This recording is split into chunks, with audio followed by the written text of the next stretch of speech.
उसको हमने कहना ना कि तू ये करता था।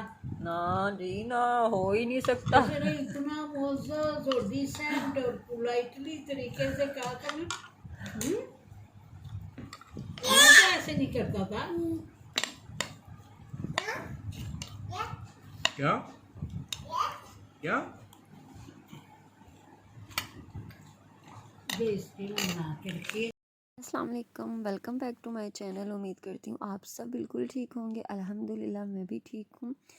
और ये है दोपहर का टाइम। मम्मा ने आज पुलाव बनाया था, कुछ समझ में नहीं आ रहा था क्या बनाए। हमारे घर में रोज़ाना का यही होता है, क्या बनाए। पापा कहेंगे मेरे से पूछो, मैं कहूँगी पापा से पूछें। तो मम्मा कहती तुम दोनों के चक्कर में ना मैं सोच में पड़ जाती हूँ कि क्या बनाएं क्या बनाएं। तो मम्मा को कुछ नहीं सोची सूझी तो मम्मा ने पुलाव बना लिया।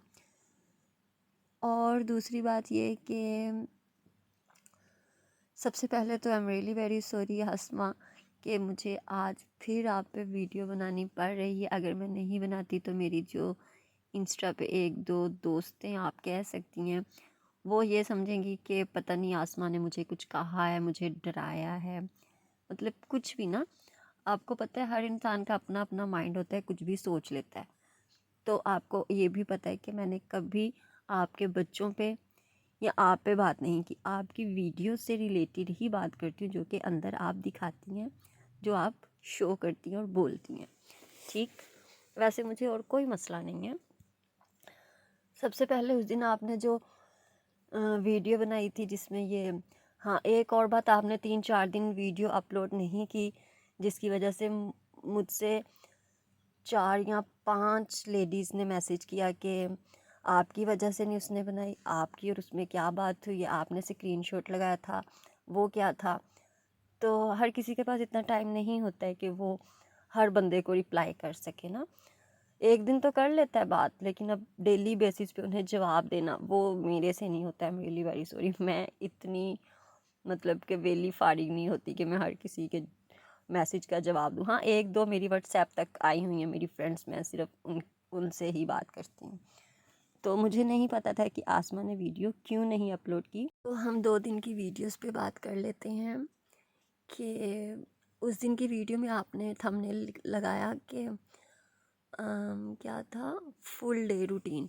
आपकी उस वीडियो में फुल डे रूटीन तो ढूंढती रही मैं कि वो अब कुछ आएगा अब कुछ आएगा। और आपने उसमें से भी कुछ कटिंग कर दिया, जो आप पहले रूटीन अपनी शेयर करती हैं। दूध बॉयल करना नहीं दिखाया, ये नहीं बताया कि मैंने अपने बच्चों को नहला लिया, इन्हें साफ़ सुथरा कर लिया, मैंने कमरा साफ़ कर लिया, मैंने डस्टिंग कर ली है, ये भी नहीं दिखाया। और बहुत सी लेडीज़ मिस भी कर रही थी कि आप एक तो 3-4 दिन बाद हैं और आपने अपना रूम नहीं दिखाया और नहीं बताया। और दूसरी बात, उसी वीडियो के नीचे किसी ने कमेंट किया था कि मेरी बेटी 1 साल की हो गई है और आज मुझे पता चला है कि कान कैसे साफ़ करते हैं। मैं सदके जाऊं, हम 1 साल की बच्ची होगी और उसको ये नहीं किसी ने बताया, या उसने किसी से पूछा कि मेरी बेटी कान को हाथ लगाती है, क्यों लगाती है, और उसने 1 साल अपनी बच्ची का कान नहीं साफ़ किया। हैरत अंगेज़ बात है या नहीं है? आप लोगों के लिए शायद नहीं होगी। जो साफ़ सुथरी लेडीज़ होती हैं ना, अपने बच्चों को साफ़ सुथरा रखती हैं, उन्हें ही शायद ये बात पता होगी। ठीक है, क्योंकि हम बाहर जाते हैं, बच्चे भी आप बाहर लेके जाती हैं। अब छोटा बच्चा वो 1 साल का हो गया, क्रॉलिंग करता होगा या शायद चलना भी शुरू हो गई होगी, तो ऑटोमेटिकली हाथ गंदे होते होंगे, उसके कान तक जाते, तो गंदे हाथों से भी कान में मैल कुचैल चली जाती है, जो कि हम मदर्स को चाहिए। हम हर महीना भी बहुत ज़्यादा होता है, 15-20 दिन बाद बच्चों के कान ज़रूर साफ़ करने चाहिए। और दूसरा, माइंड मत कीजिएगा, आपने जिस तरीके से कान साफ़ किए हैं ऐसे कान बिल्कुल भी साफ़ नहीं होते हैं। बच्चे को टांग पे लेटा के पहले करवट दिला के एक कान साफ़ करें अच्छे से, ईयरबड पे तेल लगा के, और उसके बाद दूसरा साफ़ करें। ऐसे बैठे बैठे कान कभी भी साफ़ नहीं करते हैं। वो जो ईयरबड होती है, अल्लाह ना करे वो आगे तक चली जाए, लग सकती है बच्चे को। और ऊपर ऊपर से साफ़ करना, शायद आपने कैमरा बंद करके अंदर से बाद में साफ़ किया होगा या उससे पहले साफ़ कर लिया होगा। तो जिसने सीखा उसने फिर क्या सीखा, कान कैसे साफ़ करने। और ऐसे उसने कमेंट किया धड़ल्ले से कि मैंने आज सीख लिया। बाजी आपकी अम्मी नहीं थी, आपका कोई नहीं था आपको बताने वाला, कान साफ़ करना है। और ऐसे तो बच्चों को कभी भी इग्नोर नहीं करना चाहिए, बच्चा कान लेके जाए। और दूसरी बात, आपने कल कहा कि मेरी बेटी सबको सारा दिन किस्सी करती है, जैसे कि अप्पो वगैरह हो गया। तो ऐसे कभी भी मतलब कि मैं अपना पॉइंट रखने लगी हूँ यहाँ पे। अपने बच्चे को ये नहीं सिखाना चाहिए कि आपने हर किसी को अप्पो देनी है, ठीक है। अपने बच्चों को हमें यही सिखाना चाहिए, बेटा मामा के अलावा किसी को अप्पो नहीं देनी, इवन कि पापा को भी नहीं देनी है। अप्पो करने से कोई ज़्यादा प्यार नहीं, मतलब किस हम अप्पो कहते हैं उसको, मतलब बच्चे अगर किसी को दादा दादी को नाना नानी को किस करेंगे तो वो प्यार ज़्यादा नहीं हो जाएगा। मुझे अपने ख़ानदान में मायके में ये बात अच्छी लगती है कि वो लोग बच्चों को नहीं कहते हैं अप्पो दें, या मतलब कि ऐसी कोई बात करते ही नहीं हैं। और मेरे ससुराल में सिर्फ़ मेरी बेटी के दादा अबू हैं जो मेरी बेटी से कहते थे अप्पो दो। लेकिन अब मैंने अपनी बेटी को 2 साल से, अब मेरी बेटी माशाल्लाह से 3.5 साल की है, 2 साल से मैंने एक ही चीज़ समझाना शुरू की थी, अप्पो किसी को नहीं देनी बेटी, देनी है सिर्फ मामा को देनी है, पापा को भी नहीं देनी है। पता है जो ज़माना गुज़र चुका है ना वो और था, ये वाला जो ज़माना है वो और है, क्योंकि हम यूट्यूब पे बहुत कुछ देखते हैं, हम फेसबुक पे बहुत कुछ देखते हैं। तो उन सब चीज़ों को मद्देनज़र रखते हुए हम अपने बच्चों को यही सिखाते हैं कि बेटा ये जो अप्पियाँ शप्पियाँ होती हैं ये सिर्फ माँ की हद तक ही अच्छी लगती हैं, उससे आगे नहीं, क्योंकि ये ज़माना बहुत ख़राब है। अल्लाह ताला आपके बच्चों को, मेरे बच्चों को, सबके बच्चों को अपने हिफ्ज़ व अमान में रखे।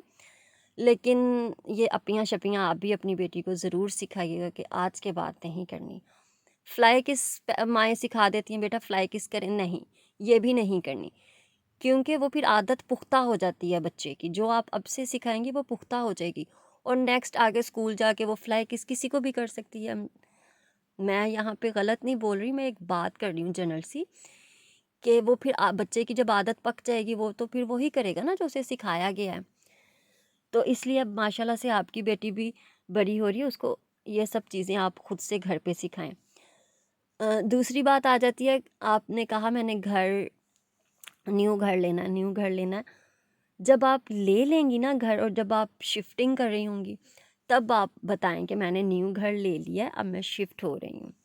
और दूसरी बात ये, आपकी सास ने कहा कि बच्चों को खाना खिलाते हुए नहीं दिखाना चाहिए, क्योंकि आपको बहुत सारी लेडीज़ ने ये कहा कि आप बच्चों को नहीं खिलाती हैं, बताती नहीं हैं, दिखाती नहीं हैं। चलो ये बात तो उनकी बिल्कुल ठीक है कि नहीं दिखाना चाहिए। अगर वो कभी आपसे कह दें कि अपने बच्चों को नहीं दिखाना चाहिए वीडियो में, तो अगर वो आपसे कह दें कि आप अपने आप को ऐसे शीशे के सामने ना शो करो, तो देखें, बात सिर्फ कोई अगर करे तो ये करे कि आप बच्चों की रूटीन शेयर करें, उन्हें खिलाते हुए ना दिखाए। बच्चों को नज़र खिलाते हुए भी लगती है, कपड़े पहना के तैयार करके सुरमा पाउडर सुर्खी लगा के तब भी नज़र लगती है। तो मेरे ख़्याल में आपने अपनी अम्मी की सिर्फ एक ही बात मानी है कि खिलाते हुए नहीं दिखाना। तो जो दूध आप बॉयल करती हैं वो भी तो बच्चों के लिए आप कहती हैं ना, बच्चों के लिए, तो दूध को नज़र नहीं लगती? ये नहीं आपकी सास ने शायद देखा ना, दूध को भी, बच्चे का दूध आप जब कहेंगी उसको भी नज़र लगती है। सबसे ज़्यादा बच्चों को नज़र लगती है, जब इतने प्यारे प्यारे बच्चे आप दिखाएंगी। और बहुत सी लोग औरतें कहती हैं कितने प्यारे बच्चे हैं ये वो, बहुत नज़र लगती है बच्चों को, सिर्फ खाना खिलाना ही नज़र में नहीं आता है। तो ये छोटी छोटी बातें हैं जो आप कर लेती हैं, और मुझे समझ नहीं आती जो औरत आके ये कह रही है, इतना सुरमा लगाती हो कि डर लगता है। यार आपके बच्चे नहीं हैं घर पे, आप जब अपने बच्चों को सुरमा लगाती होंगी आपको डर नहीं लगता होगा? बच्चों को बहुत ज़्यादा सुरमा लगाना चाहिए, क्योंकि 2 से 2.5 साल का बच्चा ही सुरमा लगवाता है। मेरी जो बेटी है वो अब बिल्कुल भी सुरमा नहीं लगवाती, जो छोटा है उसे तो दबोच के लगाना पड़ता है ना। और दूसरी बात, जब मैं सुबह फजर की नमाज़ के लिए उठी हूँ तो जब भी बंदा कोई उठता है ना सबसे पहले देखता है अपना मोबाइल। जब मैंने अपना मोबाइल देखा उसमें इंस्टा पे मैसेज आया हुआ था कि साइबर क्राइम जा रही है आसमा आपके ख़िलाफ़। तो हालांकि मुझे तो रात को ही पता चल गया था कि इस तरह एक स्टोरी लगी है, क्योंकि मुझे पहले किसी ने व्हाट्सएप पे मैसेज कर दिया था कि ये क्या सीन है। तो उसमें ये था कि पिक्चर में जो था कि साइबर क्राइम तक कैसे जाते हैं, मैंने किसी के ख़िलाफ़ रिपोर्ट करनी है। मैं यहाँ पे अटैच कर दूँगी वो जो स्टोरी है उसकी, जो पिक्चर आई हुई है मेरे पास। सबसे पहले तो वो एक सादा आवाम से पूछ रही है कि कैसे जाते हैं और रिपोर्ट कैसे करते हैं। उनके घर पे वकील है, उनके हस्बैंड, उनकी सास। यार वकालत वाला घर तो वो पहले से ही है, ठीक है। उन्हें वो अपने हस्बैंड से नहीं पूछ सकती, या वो नहीं बता सकती हैं कि कहाँ है, कैसे रिपोर्ट करते हैं। सितारा यासीन भी गई थी साइबर क्राइम, क्या हुआ? कुछ भी नहीं हुआ। उस सितारा के ख़िलाफ़ इतने ज़्यादा चैनल्स हैं, क्या हुआ? कुछ भी नहीं हुआ। यार साइबर क्राइम वाले इतने वेले नहीं है, ये यूट्यूब के आके रोले देखें। पाकिस्तान में और भी बड़े रोले रफड़े हैं, पहले वो तो ख़त्म कर लैन। अगर ये यूट्यूब के रोलों में आके पड़ गए फिर तो दुनिया साडा पाकिस्तान पहुंच गया चंद ते। और हर औरत सेंसिटिव होती है, मैं बहुत सेंसिटिव थी, और बहुत सी लेडीज़ ऐसी होंगी जो बहुत सेंसिटिव थी, लेकिन शादी के बाद, बच्चों के बाद औरत को अपने आप को मजबूत बनाना पड़ता है। तो इसलिए अब भी मजबूत बनो। मजबूत नहीं बनोगी तो कब बनोगी? मेरे भी 2 बच्चे हो गए हैं। मैं 1.5 साल से मजबूत होना शुरू हुई और अब मैं मजबूत हो गई हूँ, मुझे लगता है। और दूसरा, आजकल मैं जिनसे बात कर रही हूँ, मेरी फ्रेंड बनी आसमा की ही सब्सक्राइबर थी। बहुत अच्छी अच्छी सब्सक्राइबर्स हैं यार आसमा की, बहुत अच्छी अच्छी, वेल एजुकेटेड हैं, बात करने का इतने अच्छे अंदाज हैं उनके, बात करने में मज़ा आता है। उनकी बातों से मैं और ज़्यादा मजबूत हो गई हूँ।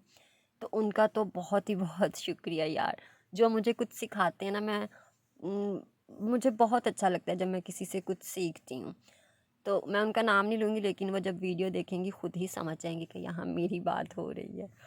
और दूसरा बस जी, बहुत बातें होगी, मिलते हैं अपनी नेक्स्ट वीडियो में। तब तक के लिए अल्लाह हाफिज़। और मेरी बात अब किसी को बुरी लगेगी, किसी को नहीं भी लगेगी, उसके लिए मैं कुछ नहीं कर सकती। और अल्लाह हाफिज़।